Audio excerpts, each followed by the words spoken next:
Hello and welcome to the Warp Shelf. I'm Frank Duran. I'm Sean Vasquez. And today we're talking more Star Wars. Can you believe it? Can you believe it, listeners? Can you, Deshaun, can you believe it? I mean, our show isn't known for constantly talking about Star Wars. That would be us. Every time they drop a morsel, we just have to talk about everything they put out, and then Marvel too, so Disney just has us by the balls all the time. All the fucking time.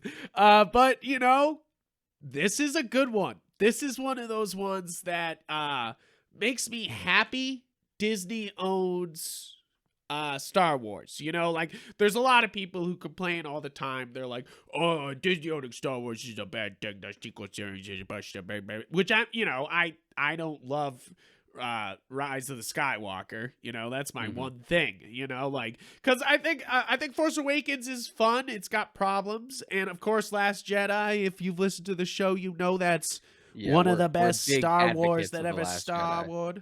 And I see some love for Last Jedi in this fucking show. They definitely were like, you know, we love that fucking movie, you know, like a little bit. But like, really, this is one of those moments where you're happy Disney owns it, because Disney, the best thing Disney owning Star Wars can do is them giving a shit ton of money to great artists to make great Star Wars content.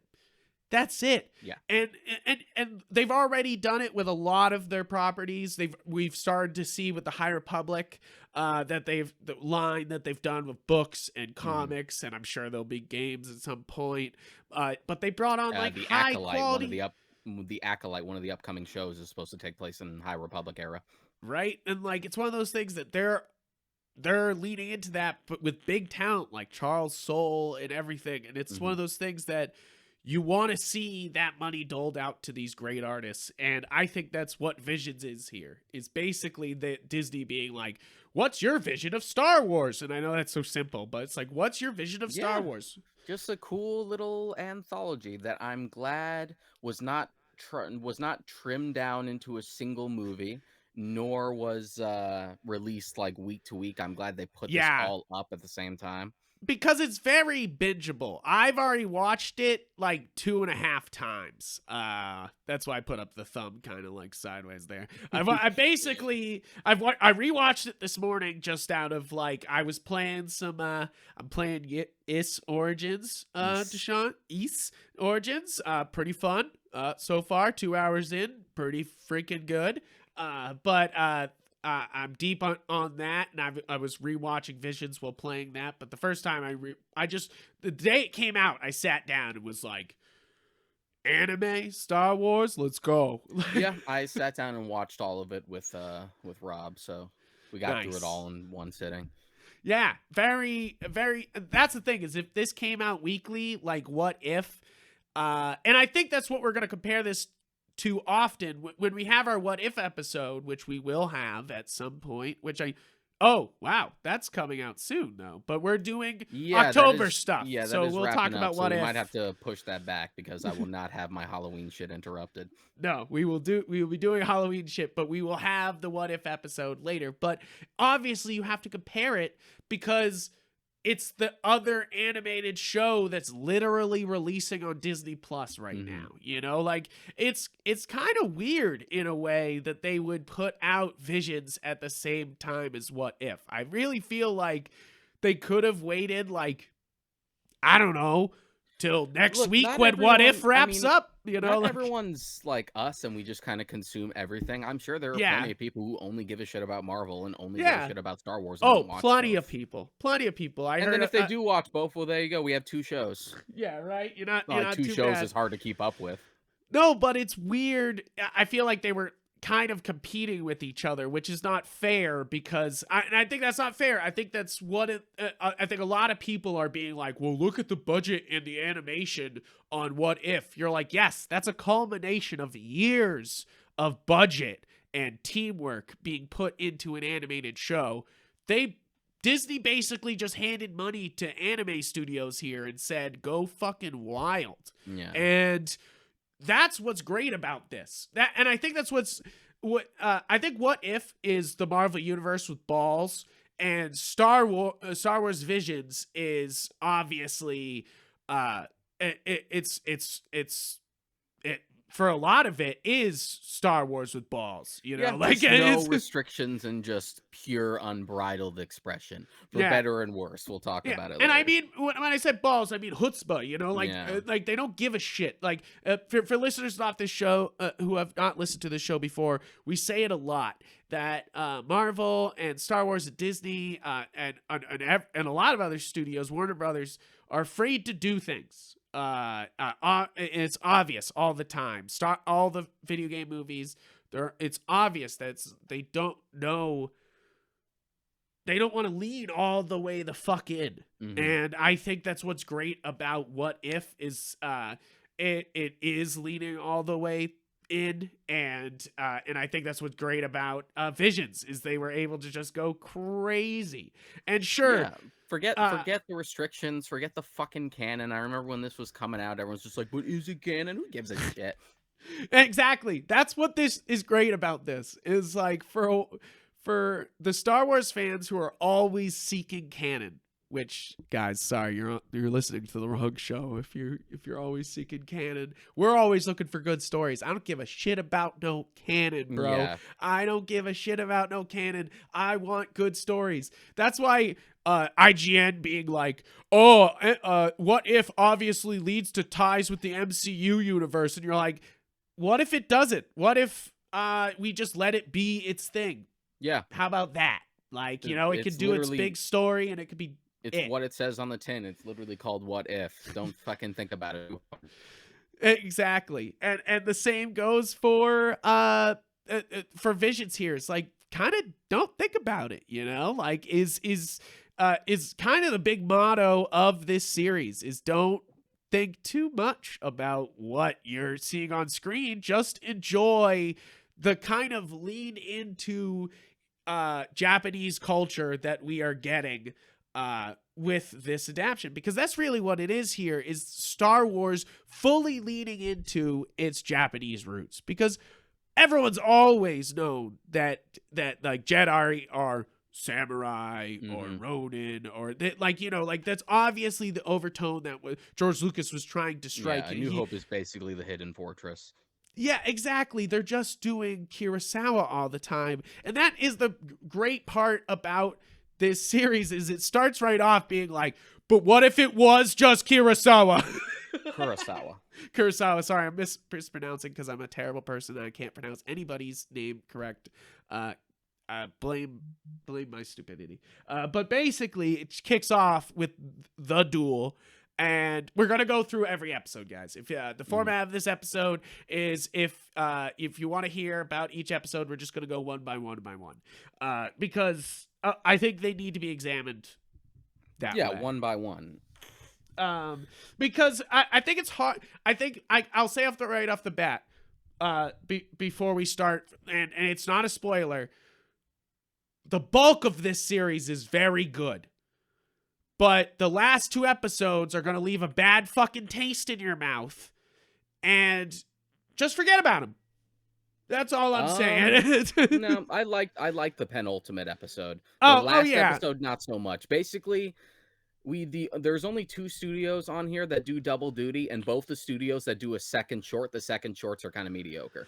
I sort of agree, but I think that overall, I think this is really solid, like bulk series. And then it's those last 2 episodes that I think it's the reason why a lot of people are talking some shit,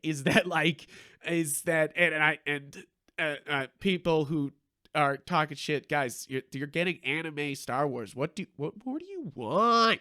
What more do you want? Yeah, there's nothing wrong with being critical about a project like this, but it's also one of those things where, like, it's an anthology that's just really a big experiment. Like, don't think about it too hard. Don't think about it too hard. And I'm not hopping on Lop and Ocho, because it's not bad. It's just weaker. And I think that's it starts the, like, you're like, oh, and then the last episode is my least favorite out of this whole series. Everything else, I think my least favorite I'm is actually a big fan. The Elder, but let's talk about these. Really? Really? Okay, yeah, we gotta fucking talk then. Okay, guys, the episode just got fucking spicy. No, I'm just kidding. Starting off, the duel. Let's go with the duel. The Yeah, like, duel, basically Yojimbo, more or yes, less. more or less. They even do the iconic shot of like walking while it's windy. Like they just do that iconic shot. If you don't know, Yojimbo, man with no name. Yeah. Like, you know, like if guys, if you've watched the Clint Eastwood movies but never seen Yojimbo, you base it, or what was that? What's that terrible Bruce Willis movie where they just basically did this? They did the same thing, but it was Bruce Willis and he had two guns and a fedora. I forget which fucking movie No that idea. is. Oh my god, you got to see that. But it's basically what you said. And thank you. I'm just gonna mispronounce names, so you're gonna have to help me this whole fucking episode. This one's right off the bat, fully CG, stylized, black and white. The studio was Kamikaze Doga, who did Batman Ninja and the CG openings for the first 3 JoJo parts. Which I don't know if we talked about Batman Ninja. Have we? I still haven't seen it. Oh, you still haven't seen it? No. I watched Batman Ninja. I had a good time because, like, it's Batman. He's basically a samurai, and then there's a gigantic robot fight at the end. So yeah, very anime. You know the way to my fucking heart, guys. You know the way to my fucking, that's the way to my heart. That to end a movie with a gigantic kaiju fight, I'm like, oh, you just won me over. But this is a great studio that they do. They basically keep it black and white the whole time, except for the lightsabers, of course, and the Kyber Crystals. I really enjoy this one. Quick little sidebar. This whole fucking anthology series has a real hard-on for Kyber Crystals. Yes! Yeah, this whole they basically this whole damn thing, just Kyber Crystals everywhere. Everywhere, man. It's kind of wild. So, okay, I have to ask you right off the bat because it's the obvious question. Did you watch this series in sub or dub? We watched it dub only because, one, the subtitles are kind of weirdly off sync. Yeah. And the subtitles aren't properly translated. They're just using what the subtitles are for the dub, which annoys me. Yes. So that's obviously important to say before any show. But I was like, I started with the sub and did the same thing as you. I was like, something's off and I don't like it. Let's just go to dub and see what the American voice actors are up to. I want to see who they cast. And I think that's also the great fun of this series is they didn't shrimp on casting here either. Like this is definitely a well cast. The whole Vision series is full of really cool picks, like the bandit leader here, who's the girl with the giant fucking umbrella that spins. Guys, obviously spoilers. They're 14 minutes long. You can't fucking talk about these things without like spoilers. I mean, how did you avoid the lightsaber umbrella? That's like the first thing everyone talked about when that first teaser came out. It's just like, what the fuck is that? What the fuck? Yeah, that was. And I think that's one of the great things about this series is it's like, yo, everyone's like Americans being like, lightsabers are swords, and Japanese being lightsabers are anything we fucking want. Yeah. And that's basically this series. But what I'm trying to say is the bandit leader with the lightsaber umbrella is Lucy Liu, which is like, you're like, holy shit. And Brian T is the Ronin, and you know him as Hamada from Jurassic World.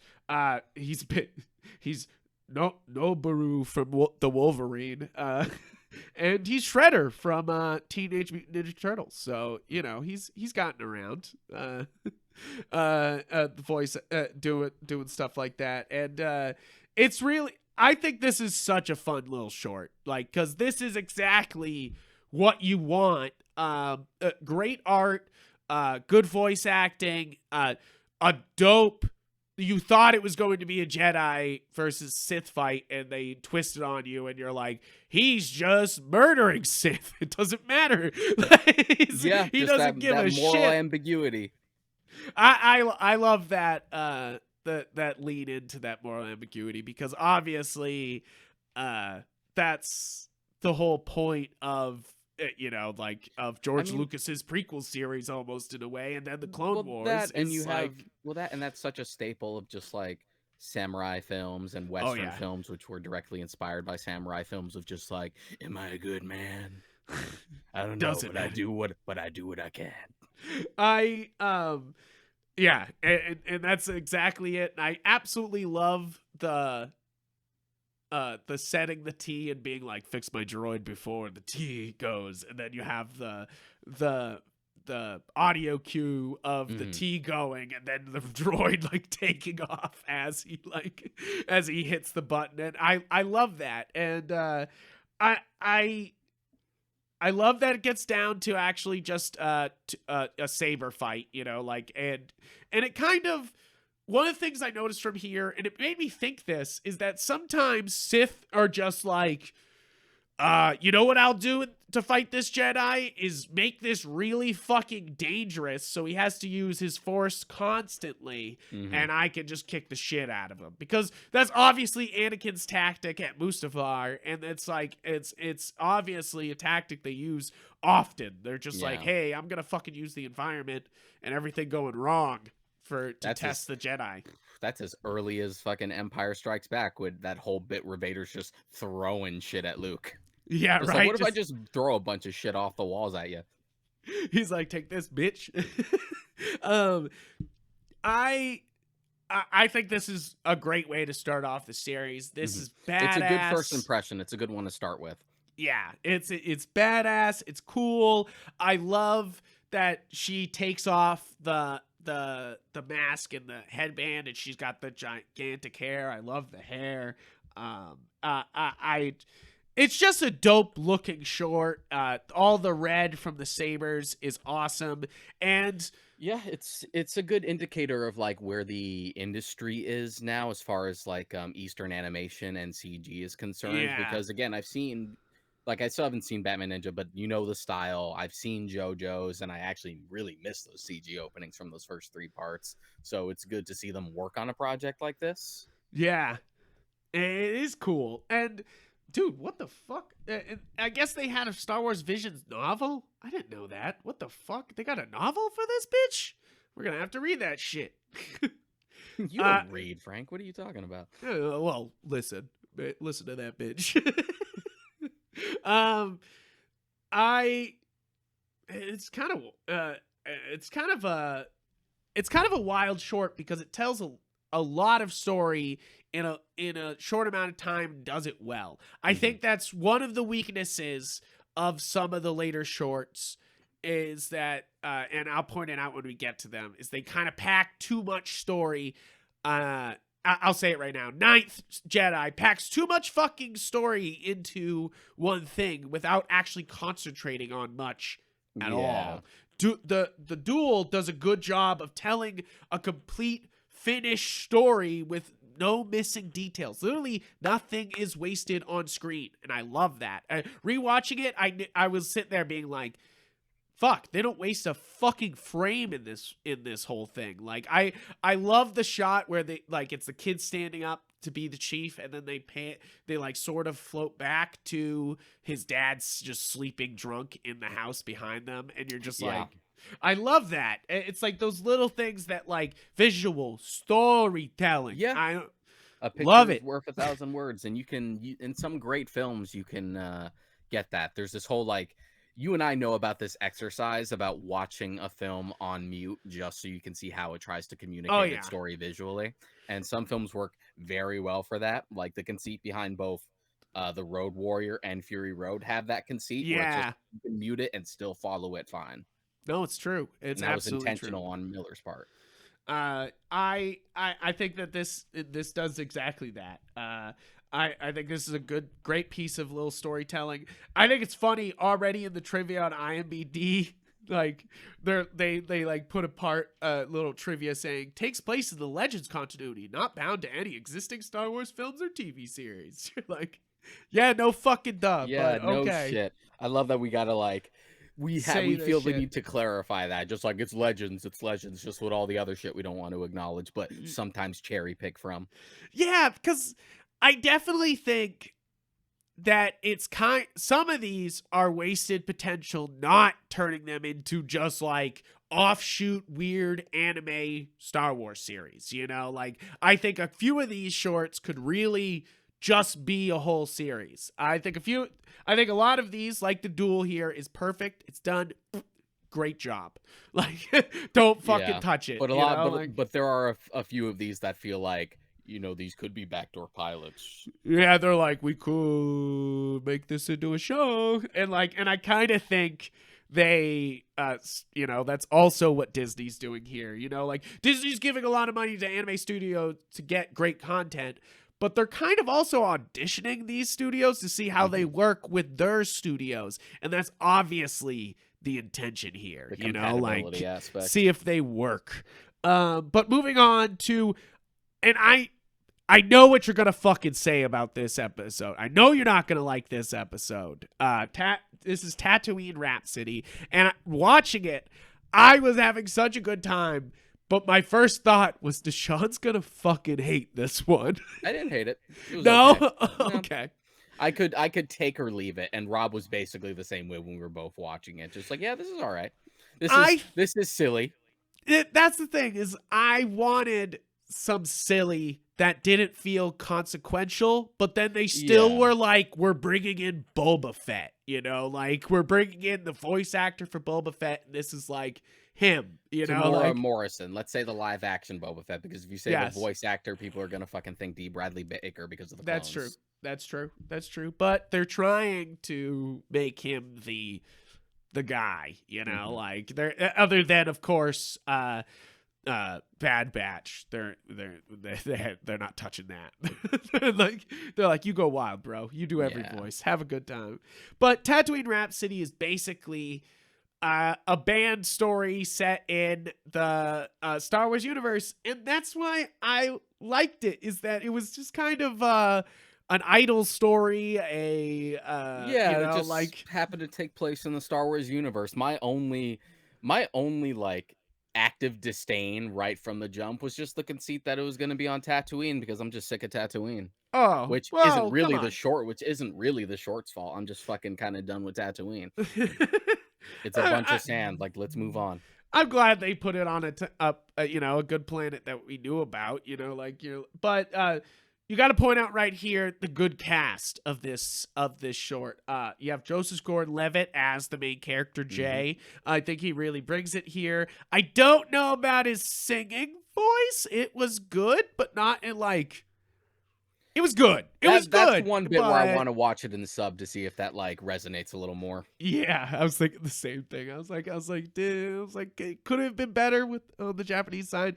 And then you have Bobby Monahan as Geezer, and of course, and we've already said, Boba Fett here, and I really, I like this short. I think it's kind of fun. That's it. Yeah, you know, it was kind of just. I think Rob and I like summed it up. It was just like, yeah, I mean, we could take or leave that, but it was, you know, it was cute and just kind of mostly ineffective. it's one of Or those not ineffective, things. inoffensive rather. It's one of those things that the last time we had Star Wars making music is like the Christmas special, and it was absolutely awful. Oh, you know, we've had more stuff recent than that with like the special editions of A New Hope. right. Or no, not A New Hope. Fucking Return of the Jedi. With Right. The whole singing bit. Oh, God. So So when you musical Star Wars, that's the immediate, just like, oh God, oh what god, are we doing? why But, yeah, is George I Lucas didn't making mind it. music? And it was cool seeing everyone in like the really chibified style, like Yeah. Boba Fett and like Jabba. This one was done by Studio Colorido, which I'm only vaguely familiar with. I know they did Burn the Witch, and they did the Best Wishes Pokemon shorts. Oh, okay. Interesting. I haven't seen those yet, but you know. So obviously the next one is the one that everyone was fucking hype on. Was really excited to see, and I think a lot of people either didn't like it or really leaned into it. And this is the twins with And basically it's like, Oh, Trigger. hey, what if, yeah, this is Studio Trigger. Obviously, I'm a big Studio Trigger fan. I don't know if we've said that a couple times on this podcast, but I fucking love Studio Trigger. I'm a fucking I'm a fanboy. I'm a stan. Trigger scratches a very particular itch. Rob's also a big Trigger fan, and I have mixed feelings about Trigger a lot of the time. So that was an interesting perspective while we were watching it. Yeah, To be because like, you're like, ooh, just like, just Rob being like, this is fucking ridiculous. This has gone way off the rails. This is cool. And me being just like, yeah, this has gone ridiculous. This has gotten way off the rails. This is why I can't stand y'all sometimes. You need to fucking relax. Yeah, and I think I can admit this episode is dividing. I can admit that this is a absolutely ridiculous take on the Star Wars universe, but like that's kind of what we needed for the rest of the episodes. Is that like the first one's like, hey, we're gonna give you exactly what you expect from this, and then the second one was like, now we're gonna give you exactly what you expect from anime. Like, yeah, that's my primary problem with it, is that the way this is written and paced, it's like what non-anime fans think anime is like and why they're put off by it.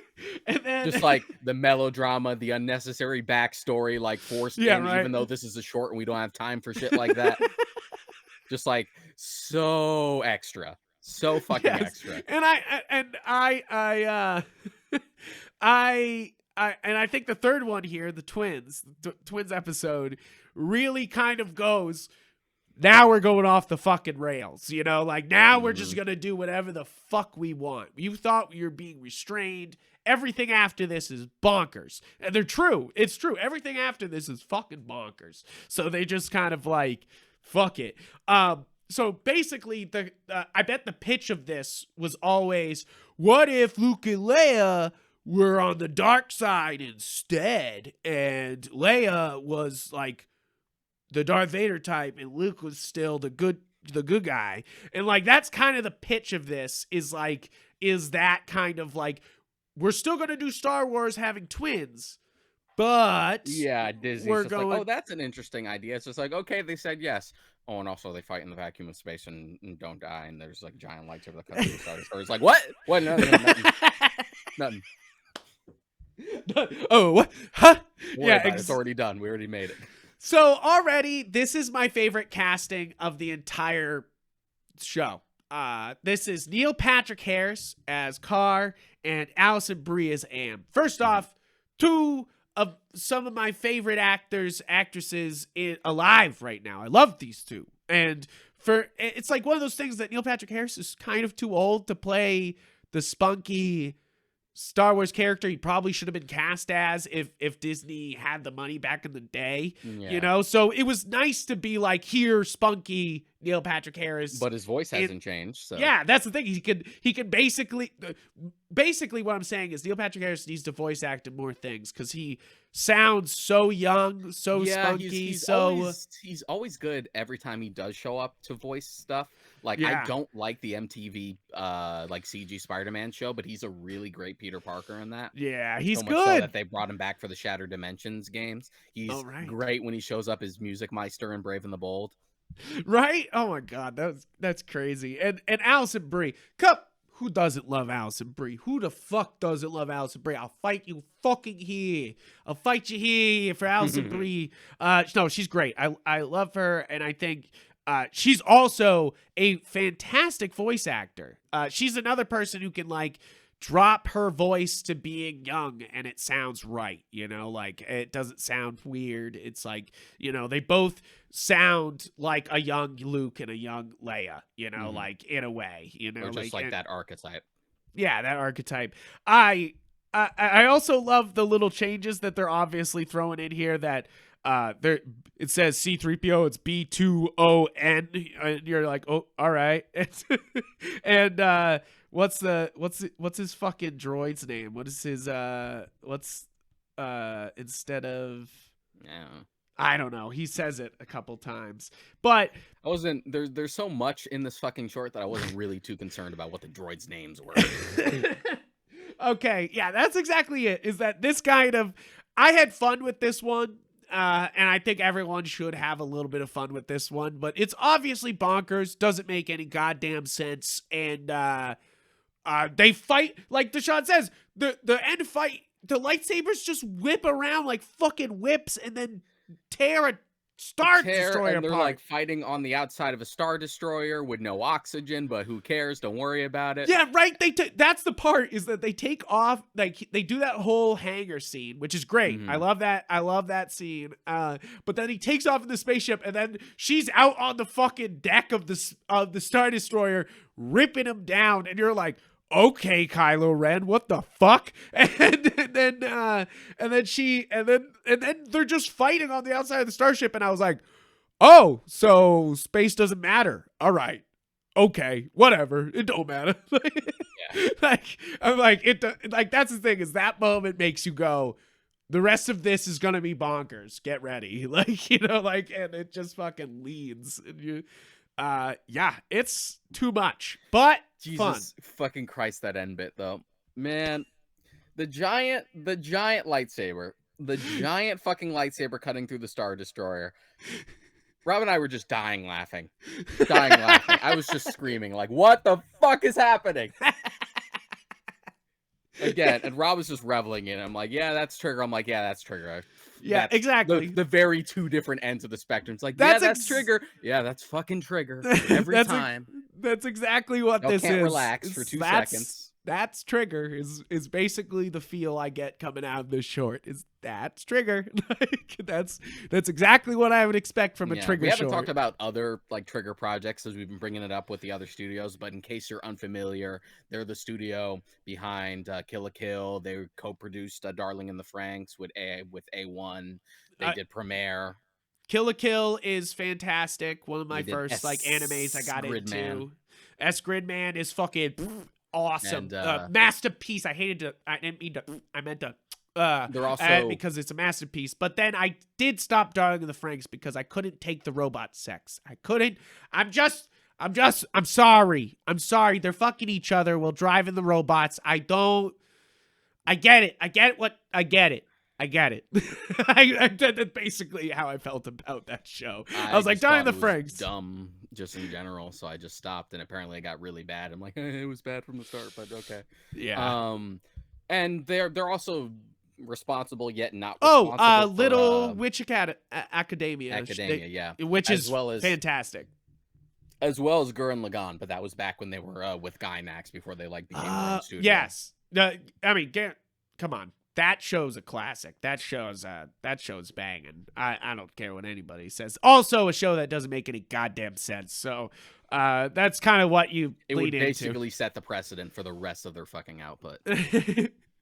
All right. And basically, it's one of those things you just have to experience, and either you like it or you don't, kind of thing with the twins. It's like either you'll vibe to it or you'll be like Deshaun's saying, you'll be like, okay, if you want to take someone who's like timid about the idea of getting into anime and show them that short in order for them to never watch anime from that point forward, that's a good one.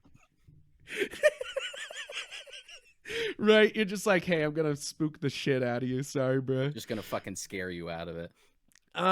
So next up is The Village Bride, which I do like this short a lot. I do think it's sort of the same thing as The Duel, but without a duel. So like, it's different, more like emotional core though. I did dig this one from just like an aesthetic and pacing standpoint. This one is done by Cinema Citrus, who did Made in Abyss. Ooh.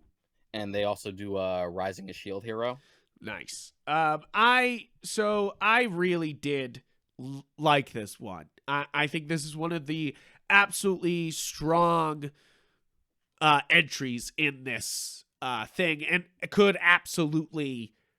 This is one of the ones that I was like, this could be a series. Yeah, this one really feels like a pilot. Like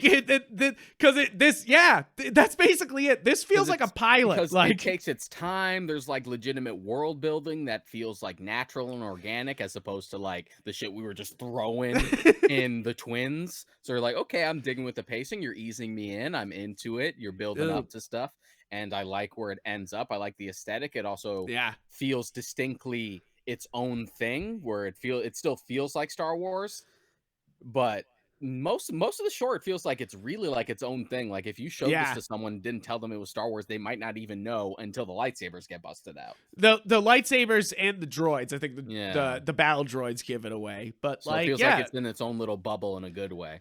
yeah, right. This is so well paced. I love the and it's I'm gonna mispronounce this actor's name.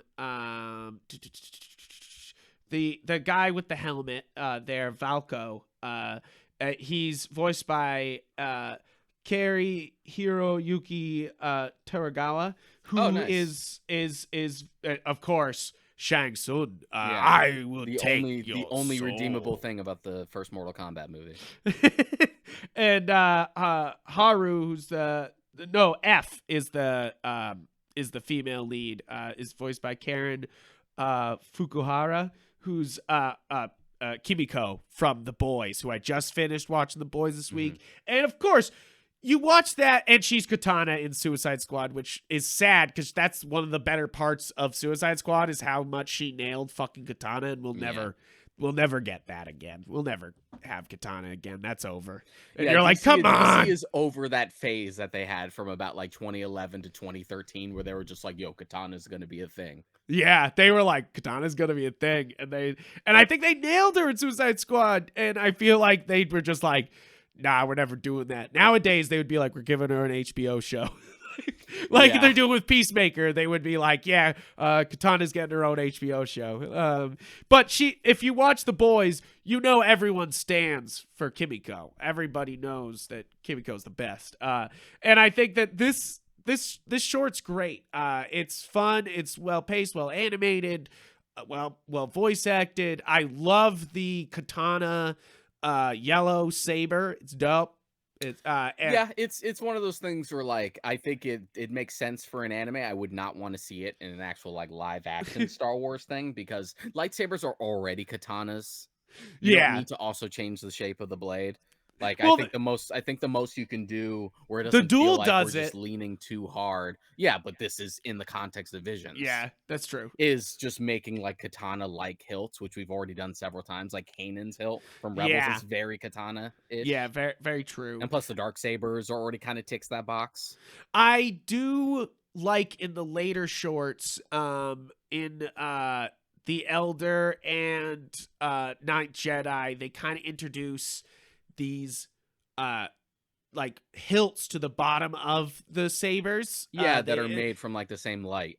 Yeah, and I dig that. That's cool because obviously it's weird that it's like it's medieval fighting. Like that's the thing. It's like Star Wars is a mix of sword fighting in it is a mix of medieval combat and Japanese sword play, you know, like so it's a mix of both. Yeah, Jedi in general are just like a hodgepodge of like samurais as well as knights. like chivalric knights. And they also do it in Toby too, or TOB1. They do they do the hilt, and I dig the hilt. I think that obviously Kylo Ren's fucking hilt is dumb as shit because it would obviously the saber would come down to the hilt and cut through the and then you just have lightsaber exposed, and I don't know what happens when not you know, necessarily. like, it would just cut through the metal because if the light is emanating from the crystal at the center, it should be hilted there. The light too. is still gonna come through. You're just gonna cut through some metal and then just have more light. But they never did that, and I just want an answer to that fucking question. You know, like I just a lightsaber with see. a crossguard makes a lot of sense from a practical standpoint. He just never really uses that crossguard in any meaningful way. Yeah, it's weird. But obviously, Kylo Ren's got the most, other than Obi-Wan.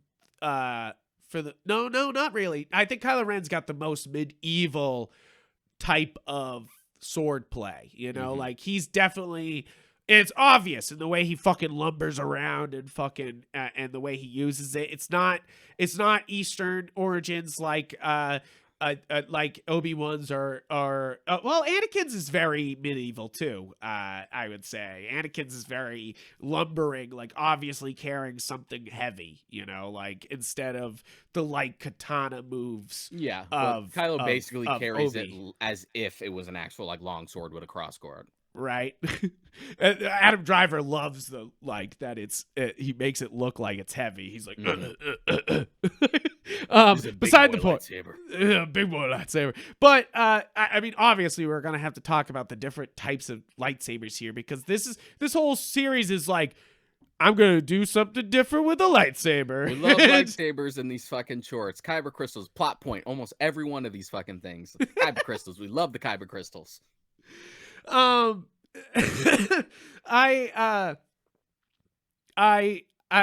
do like that it's yellow here, because a lot of the other shorts stick to the like the what you are good or bad you have that's the type of lightsaber you have, you know?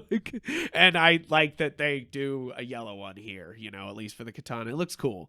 But overall, yeah, great little short. I think it's actually one of the more like obviously solid ones. Yeah, it feels like nuanced, and there's a lot of care put into the way it's paced.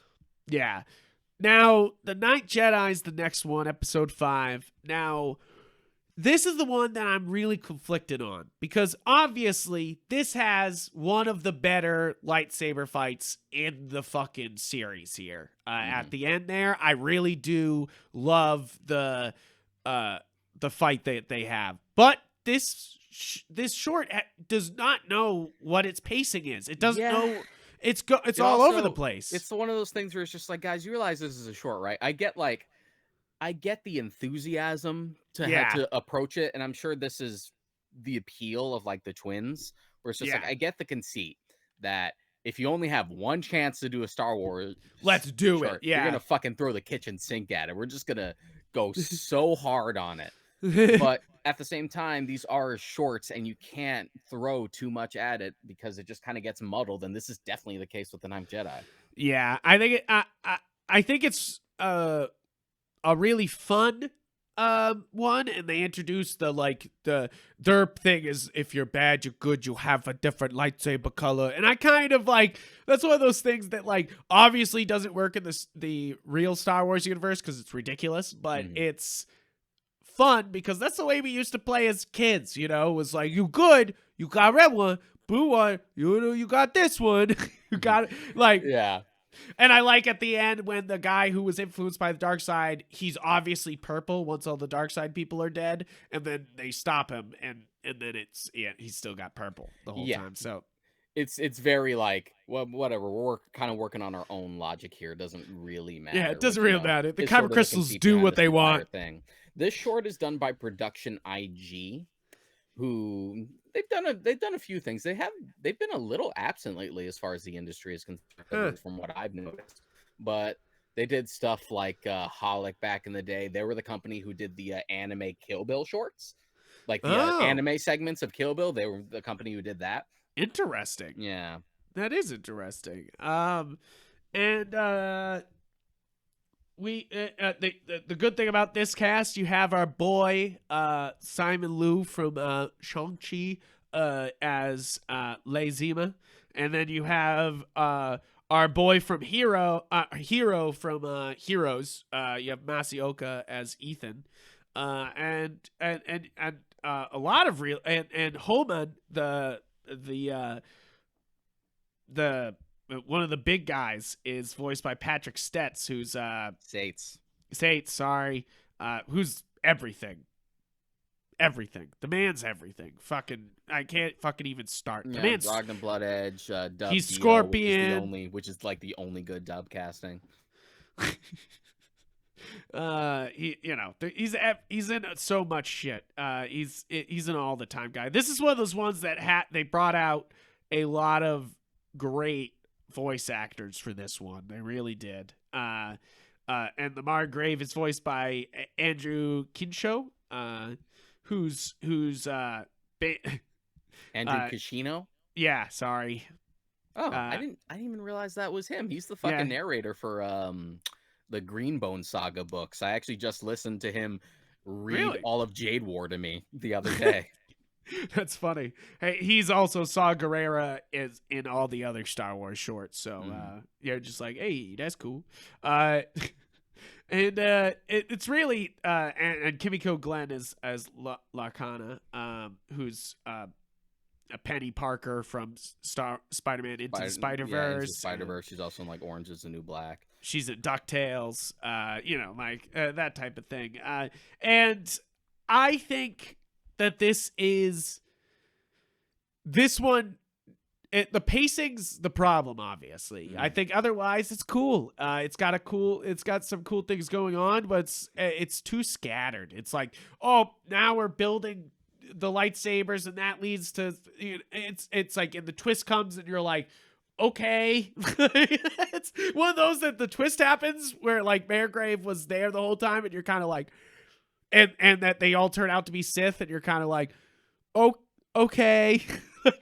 You're like, I guess Sure. so. Let's go. Like, and definitely the best fight at the end here, and obviously the speed racer stuff was cool, but obviously, did we need her doing all the speed racers? I just kind of wanted a short about a fucking lightsaber blacksmith. That's what I wanted. Yeah, and I feel like that was kind of why this is so scattered. It's funny because this is one of the higher rated ones on IMDb. And it's People just one of those, like this one it's just a one lot. of those things where like it's too much at once, and plus we're cutting back and forth between two entirely different settings the whole time, and it takes a little too long to really connect, so it just feels very scattered.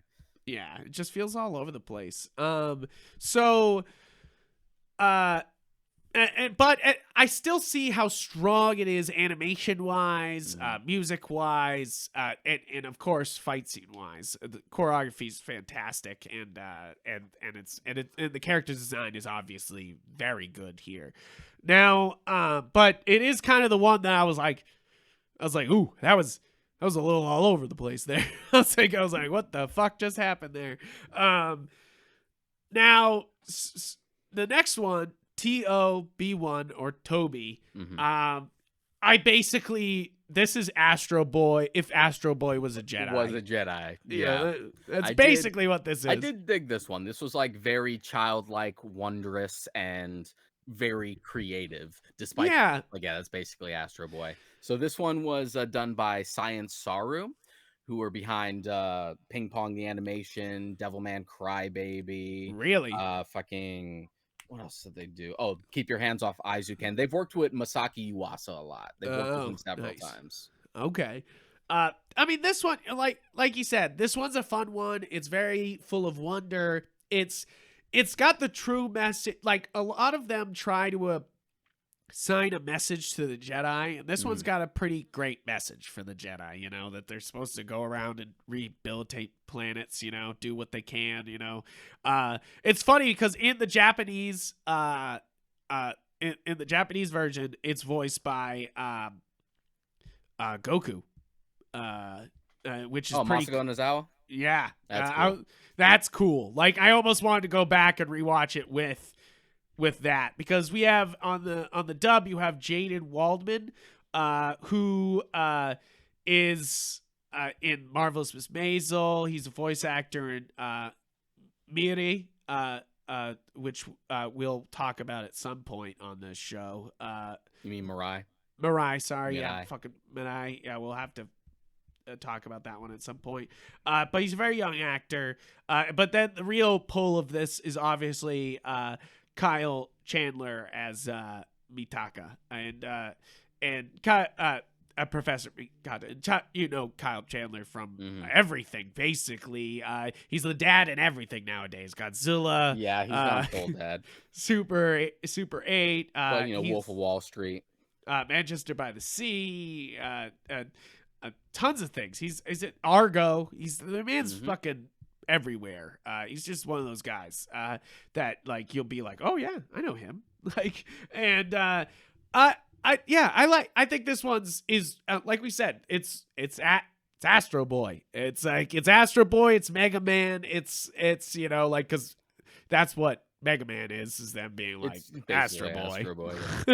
So it's like, I like just the feel of this episode. I think that's what's great about it. And then the fight at the end's really is quite good. Actually, it really sends it. I think a lot of people will not like this one. I think a lot of people will be like, this one's soft and stupid. This one's for children. And you're like, this one it for is. children. You're like, yeah, it is. Shut the fuck up. Stupid. Because that's the thing is, What If is not a kid's series, and it's an animated show, and obviously kids are gonna fucking watch it because it's on Disney Plus, and it's not a fucking kid show, obviously from the zombie episode. It has a really childish sense of humor, though. The fucking jokes right. of What If are so bad. And then, yeah, right. They're like, we can do Whedon. And you're like, can you? But this one, it's like this show, Visions. There's not much in here for kids. Like, there's not much you could be like, haha, young child. You could watch this without it being just fucking frightening. You know, Yeah, like it. Like I said, captures that sort of like childlike wonder and imagination and does a good job with it. Like in the same way that like I know you haven't seen it, but Keep Your Hands Off Isaac also does a good job with that. Nice. It's just like, we're aspiring artists. We want to get into animation. Just like the pure love of art speaks to me. Yeah. And like we were all kids like Toby here, where we were like, Jedi do all this stuff and this is what they do, you know, like when I was a kid, like when I was biggest into Star Wars when I was a kid, probably like middle school, I would say like early middle school, like I was reading all the expanded universe novels. I was playing KOTOR a million times. Like I lived in a cul-de-sac and we would just fucking have lightsaber fights in the middle of the street. Just like find me a good stick. Find me a good stick. And We're then all when we fucking got Jedi. the plastic jet sabers, when we were able to afford them, it was like, that's when it got dangerous. We were just beating the shit out of each other. But like, you know, that's something that you have to touch on when you're talking about Star Wars. And I think that's what's great about this series is it's talking about so many different aspects of Star Wars here. And I think that's one of them is that obviously this is a space opera. This is like, you know, this is sci-fi, but it's also, you know, it inspires kids' imagination forever. You know, like that's one of the things about why this series will go on forever is that kids love to fucking play lightsabers. It captures the imagination. I mean, that's kind of our more healthy approach to Star Wars, is that it is beyond our narrow view of like what we happen to grow up with. Yeah, exactly. It is well beyond that at this point. It's a whole thing, which is why we like stuff that experiments like this. Exactly. Because like, I mean, as kids, we created our own stories, and you know, so I think that that's what happens with Star Wars is that like people have these crazy expectations because they've created their own stories themselves. And plus in the gap between the original trilogy and the prequels, like all you had was fan created stories basically with the expanded universe. Exactly. And it's just one of those things that like that's the reason why I think Star Wars gets more critical. Like everyone has a critique on it more than even Marvel, you know, because Marvel, they're just like, hey, it's popcorn movies. But then you do Star Wars stuff and they're like, you're fucking with my childhood. People get fucking riled, you know. People's childhoods are very fragile. We've come to learn. We've come to learn that they're very weak and will be shattered. Super instantly. Fucking brittle. All right. So next up, after Toby, because there's not much to say. It's fun, you know, like there's not much. You have the Elder. Now we already said earlier you didn't like this one? No, not really. Like between like both, I didn't like either of the shorts that were a studio doing double duty. Like I didn't like the Elder, and I didn't really like our Akiri, the last one either. Like both... So the Elder is who? Trigger. What's Trigger? I like this though. I don't know, man. I think this is pretty cool. It ticks simple box of just like, you know, sort of in the same way the Duel does, where it's just like simple samurai, like action, but it's just kind of generic. Like it's got really good character design, but the animation is super limited and flat. Yeah, I that was weird about this one. I do think they were going for a This very short was flat barely design. animated, Yeah, and especially shows at the end when they're doing like the slow motion shots, and you're like, that's barely moving. and it Um, ultimately amounts to like not much. It's just very compared. Maybe if this was just a short on its own, it would like function a little better. But compared to its placement and everything else leading up to well, it, it that's just the feels thing. very generic. I think a lot of But the it's other not. ones are gigantic swings. Mhm. Like gigantic like we're going to take on the Star Wars universe. I like this one because it's like, nah, I'm just going to give you a straight up like samurai fight just But that that's the is thing, like, just Jedi, we just like had it's Toby just before that. this, and that also knows how to be, like and yeah, it gets Yeah. big at the end, but that also knows how to be, like, simple and wondrous and still work. This one just feels simple and just kinda been done. Yeah, I definitely think that this could have been the problem with this one feels like a Clone Wars episode a little bit, like it feels And, like, like it one of the could have forgettable been. ones. Yeah, but no, I like this one. I disagree. I don't think that this is that forgettable. I love the hilts on the lightsabers here. I like the fighting. The only thing I don't like is that the apprentice doesn't die. He takes the fucking saber and then he's still alive. Like, I mean, yeah, The obviously fighting wounds close when the they get fight is okay, cauterized, but but it's again, it's barely animated. yeah, It's it's very stilted. I like it because I like this because it's The whole thing feels like, not having as much resources as we did for that yeah. first one, No, especially because it's I'll coming from agree with Trigger. you. This is I very flat for Trigger. Yeah, I agree. I think that they were like they're trying to go for that, like very like no, this is different than our other ones, like they definitely were trying not to over extend here and it kind of shows. But I don't know. I like this one. I like this one a lot. I think that obviously you have Jordan Fisher as Dan Gavish, who Jordan Fisher's, one of those big fanboys of Star Wars, and it's nice to see him get that like spot in Star Wars universe. And then you have David Hooper as the actual like Jedi Master, which I think that's obviously fantastic. I think he's perfect. I think he sounds like any other Jedi. He sounds perfect. And then you have James Hong as the old man, as the elder. And you obviously know him as Big Trouble in Little Big China, Trouble in Kung Little Fu China, Panda, Blade Runner. so many things. The man is everywhere. And I really do. I kind of it's like I kind of like that this one's kind of simpler. Like I don't know. That's Simple is not the problem. Again, the last one was simple too. I don't know that one. And in a lot of ways, like the Toby's Village Bride is swinging. also pretty simple until the end. It's Yeah, mostly atmospheric. it's true. I agree that in that I definitely I feel like this one definitely feels like it's the second one. Like obviously, no question. But do I not enjoy having it been made? No, I like this one. I like that this was made and you can watch it and it's just kind of simple and like It's I not really it's not like an active dislike. It's just all relative to the entire project. yeah, true. I do like the idea of, an ancient Sith Lord that's just been fucking around and finally runs into some Jedi, like I do like that idea. I think that would have been it's one of those ideas that's fun and could have been used in other places and obviously was not, like and you're just like I like it, but that's but we can move on because basically it's just the feel. I dig the sword fight. I dig the what's going on. I think the fight's actually pretty well coordinated.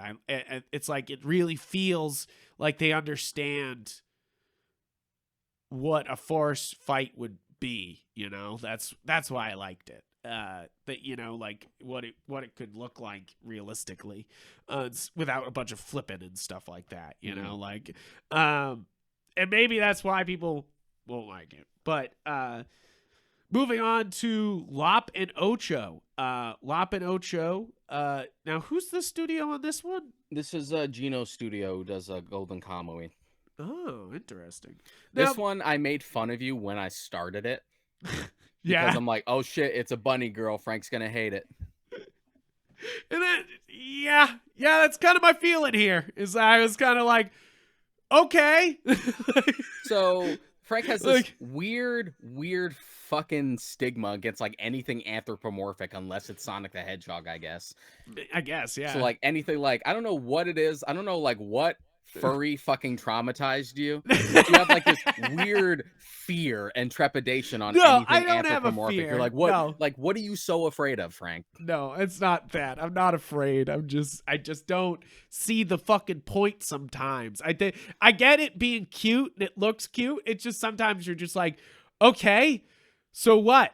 What are you gonna do with it? It's like BoJack Horseman takes it from being like, you know, like it being terrible animal jokes to being like real, like what they get good at it later towards the end. And I think that's the thing. Is sometimes like, it's just an aesthetic thing. We gotta Yeah. just mix it up sometimes. yeah, and I see that and I get that. It's just You might like B-Stars in that respect because they really lean into like, oh, these are all animals and they all have like their own needs as specific animals, and we really delve into that in a more human way, and it gets fucked up. yeah. And wow, they say that Lop and Ocho takes place after Star Wars Bad Batch season 1. I'm like, I don't believe that. Sure, okay. Like one of those things that you're like, all right. The reason why I think that this one's kind of run of the mill is it feels like a Star Wars story that's been done before, except they're like, but we added bunnies. I could feel that. Did you see that? My concern was this, it doesn't get as messy as the Ninth Jedi, but it also has another problem of like trying to do too much in a single short. Where it's just agree. like, we're kind of, it feels like we did an entire mini series or an entire first season of a TV show in one little short. Just like, bunny girl is a slave, gets adopted by a family, is raised. The sister wants to join the Empire to protect their planet, becomes evil. So then they become rivals, and then they have the confrontation, and then their father dies, and then she has to take up the saber. So it's like, this is a lot to do. You're like, okay. This is like an entire season of television in like 14 minutes. Seriously, it really does feel like that. It like moves and moves and moves in not a good way, you know, like, because you're just like, okay, she's now adopted by that family. Oh, now they're fighting. Okay, all right. You know, like, and it's just like, I do like the aesthetic of this episode. I like that the family going on. I definitely enjoy that. Like, and like, you know, they're passing down the saber as like a family treasure instead. But still, I don't. I feel like we've seen, you know, like. I don't know. It feels very bland. That's all. That was my problem with Lop and Ocho. They're kind of like replacing having animal characters there instead of being super interesting, you know, like, and they sort of try to lean into that they look down on the animals there, you know, like they're like, oh yeah, we look down on these guys. But it's one of those things that, again, it's just a bunch of yous in the Star Wars universe. Again, it's just kind of like Clone Wars has done this plot a billion times, you know, like where it's just like, oh, I betrayed my family to the Empire because it'll save our family. And you're like, okay, I've seen this. Okay, moving on, please. I don't know. That's how I felt about this one, is that it wasn't super well animated and it was kind of like, meh. This one was like on the lower end for me, but I didn't walk away from it being like bored like I was for the Elder. Now, moving on to the last episode of the series, Akiri, a Jedi returns to the Forbidden Love to help defend her kingdom from the Sith-like Shogun. This one was very Japanese. Yeah, but and okay, this one has some of the best casting, I gotta say. This one has some of the better casting in it. You have the from Crazy Rich Asians, you have Henry Golding, you have Jamie Chung, who's from Big Hero 6 in Gotham. and then you have my boy George Takei as one of the voices, and Keon Long as Kamchi, and Keon Long is he's in everything. He's in Crank. He's Young Emperor in Samurai Jack. He's in Men in Black 3. He's just one of those guys that you're just like, yeah, he's in everything. Yeah. This one is done. This one is a Science Saru again. We had Trigger and Science Saru were the only two ones that got like 2 shorts. And what, again, remind me what Soren Saru has done? Science Saru did the Toby one, so they did Ping Pong, they did Devilman Crybaby, and they did Aisuken. Yeah, and they're going for a different style here. They're which I don't mind. But I feel the exhaustion from both of those studios for both of these second shorts, both the Elder and this, where it's just like, you guys maybe shouldn't have pulled double duty and left it and either like not had the resources or left it to your B team, and we should have just gotten 2 other studios. Yeah, and especially because they already sort of made the Hidden Fortress reference, like already in the series. That's what I'm saying. It's like they kind of repeat Yojimbo and Hidden Fortress twice here, like in this show. And it's kind of like, this one feels tired. Yeah, this one just feels tired. Yeah, that's for me probably the biggest problem with Visions, like overall, is just the idea that we sort of repeat nuances, because it seems like there was no control. They're like, yeah, just kind of do what you want, and everyone sort of had the same ideas. In that case. And we also, again, it's the fucking Kyber Crystals. Like, the Kyber Crystal is a plot point in like most of these. I'm like, okay, get it. We all like Kyber Crystals. Let's do something different. The only thing I could say about this short is it does have kind of a great ending, like that, that he kind of like has to leave the princess afterward. I do like the ending plot wise. I think that's actually good. The rest of it's kind of mediocre and not really.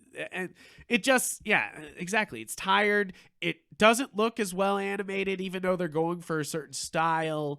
The lightsaber's just a katana, but not like a cool one like we've seen in the other two with the duel and the village bride. They're just not well. It's just not well done. It's just like he pulls it out and it's a fucking saber that glows instead. And because it basically looks. It's even gray, guys. Like, zoom in on this motherfucking picture here. It's just a gray little staff. Like, it's just, there's no design to it. It's just pulls it out and he's like, it's good to go. And like, we just kind of wanted to just do just a Japanese style story, but then all this Star Wars shit got in the way, so we had to make it kind of Star Wars. And they sort of make this Anakin story. That's kind of what's going on. I think that's sort of the pitch of this one. They're like, hey, what if we did the downfall of Anakin as the Hidden Fortress? And it actually had some like nuance to it. Yeah. And which I appreciate. I do appreciate the nuance of his turn here. I just, like we said, it just feels like you're like, oh, this is a bad way to end it. Is basically my feeling about it, is that, like, yes, you probably should have put this one at the end because it is kind of not so great, but I sort of wish they put either Toby or the Elder as the last one and kind of switched the spots of these, because I feel like Akiri wouldn't feel as much of a gut punch bad if it wasn't the last one, if that wasn't your last little taste of it. Because that's the problem here, is I want more. I want more. I want more anime Star Wars. Even the twins would have worked as the last one, just to have like the biggest, most bombastic one to like send you off. It's true. I think that little bit of a rearrangement would have made Akiri not as much like a sucker punch, but I do overall really like Visions. I think that this is a great idea. I hope we get a season 2 of this. I hope they just kind of go, here, anime studios, here's more money. Either we take the ones that like you think worked and maybe turn them into like a thing, or Or a season 2 with another anthology, and I want different studios next time. Yeah, absolutely. I agree. You could do like what you could do is an off-spin series where you call it like the Star Wars Visions, and then there's like something behind it, like if they were gonna turn You Night could literally Jedi just do Star Wars or Visions Village Bride. : whatever the title is. Yeah, exactly. Yeah. Or fucking Visions Presents or some shit. Exactly. And I think they should. It's one of those things that this was so cool, this was so fun, that I just want them to throw more money at anime studios to make more anime Star Wars. I also want them to go for bigger studios, because they were kind of going for like not necessarily lesser, but like smaller ones, or those who used to be bigger. Do you think that's a Sony thing? Is what I was thinking about it. And I was like, guess. does Sony owning Funimation and Crunchyroll now own a bunch of those studios? No, they don't own any of the studios. They just own the distribution. They just own distribution. Okay, just checking, because that's happening now. People are buying up the studios. I feel like that's Netflix bought a game studio, and it's also Sony bought another one. Workflow and whatnot. Like I would love to have an anthology with like fucking big boys like Bones, Madhouse, and Mappa and stuff like that. Maybe not Mappa. Mappa's busy enough. Yeah. Stop fucking making shows, Mappa. You're gonna burn out. you're gonna die. Now, one thing that I will say about this is that every one of these shorts and I think it shows what you're saying, where nobody was standing over the entire production going, you have to do this, which is what's great about this series. But it led to literally every one of these shorts saying, I have a bad feeling about this, which I get it. That's the iconic line. I get Rob it. And I were making fun of that, just like, oh, they said it. They said the thing. Take a shot. Take a shot. And then the other thing that happens, that first off, only Kylo Ren and Darth Vader have been strong enough to stop a fucking blaster when it's shot at them. They're the only two shown in the series. Almost every episode here, they stop a laser blast with the Force. Almost every fucking episode, which like you're like, oh, okay. I mean, sure. Everyone's that's like, souped up. That's a drop in the bucket compared to some of the shit that the rest of it's true. Yeah. It's true. It's like, it's one of those things that everyone has Force lightning here, and you're kind of like, sure, but is every Sith supposed to have Force lightning? You're okay with a fucking lightsaber umbrella, but like someone catching blaster fire is where you draw the line. No, I'm not drawing the line. I'm just saying it shows why nobody was watching over it, because almost every short does it. And I'm just pointing out that that the only other two times you've seen anybody stop blaster fire is Darth Vader when Han Solo pulls the fucking gun on him in Empire Strikes Back, and Kylo Ren at the beginning of Force Awakens. It's one of those things that does not happen often, and then all of a sudden you're like, okay, we can stop lasers now. Okay. Whatever. They move at the speed of light, but that's fine. Whatever. But exactly, you're right. I shouldn't be drawing a line at anything. I'm just saying, because that's not what I want. I want them to go fucking crazy. Second season should just be absolutely bonkers, whatever they want. Any amount of strength was pretty much checked at the door by the time we got to the twins with the fucking giant planetary lightsaber cutting the Star Destroyers in half. Also, as a visual thing, the twin, I get it. It represents they're twins. Yeah, and they're separated. But the twin Star Destroyers connected together look so stupid.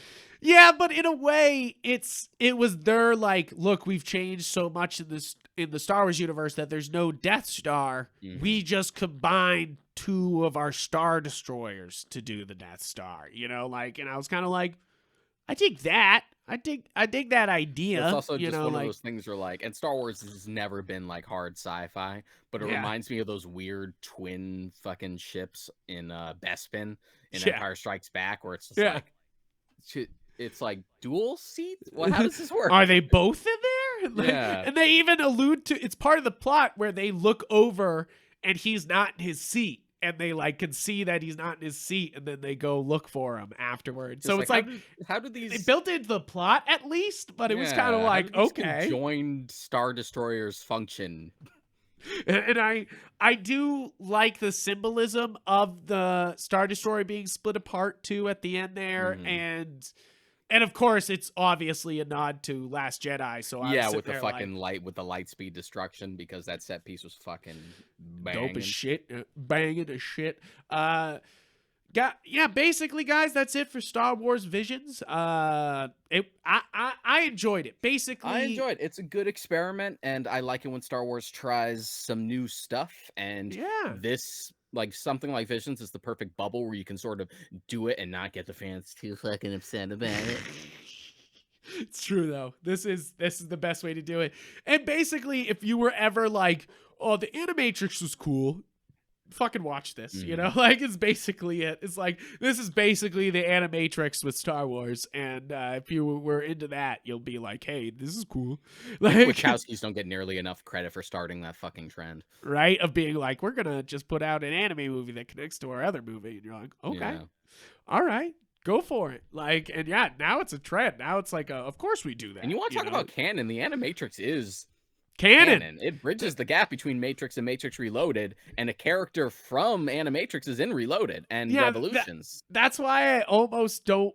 I don't want to compare the two. Like I was hesitant to bring it up. Yeah. That because really, Animatrix is a straight up Matrix film. You know, like Hmm. no question. The crossover's there and everything.